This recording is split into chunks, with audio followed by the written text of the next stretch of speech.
Ils étaient un peu plus d'une vingtaine ce matin à avoir débrayé sur le parking de la société Optibus. Optibus, c'est ça, un service de déplacement pour les personnes à mobilité réduite. Une flotte de 23 véhicules avec des conducteurs aujourd'hui en grève et en colère.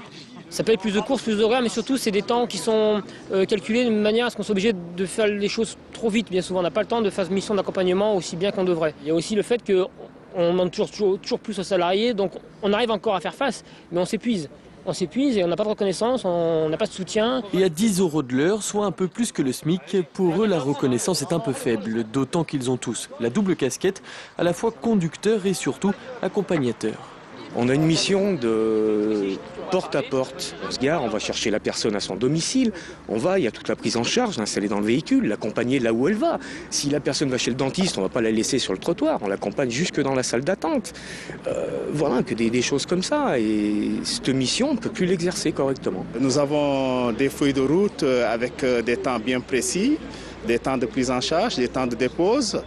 Donc, si vous voulez aller jusqu'au bout de votre mission, quelquefois, vous n'y arrivez pas, dans la mesure où il faut enchaîner avec la course suivante. Un conducteur transporte chaque jour de 10 à 12 clients. Un service public est géré aujourd'hui par la société Keolis, la même qui s'occupe des TCL.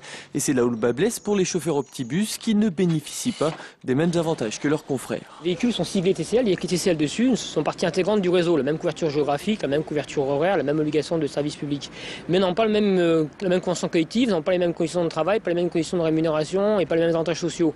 Il n'y a aucune raison à cela. Justement, la convention des personnes à mobilité réduite vient d'être reconduite il y a très peu de temps et elle établit clairement que c'est de l'interurbain et pas de l'urbain. Nous continuons à appliquer la convention interurbaine comme les autres sociétés le font dans toute la France. En clair, tout le monde campe sur ses positions et en attendant, la grève a d'ores et déjà été reconduite pour demain.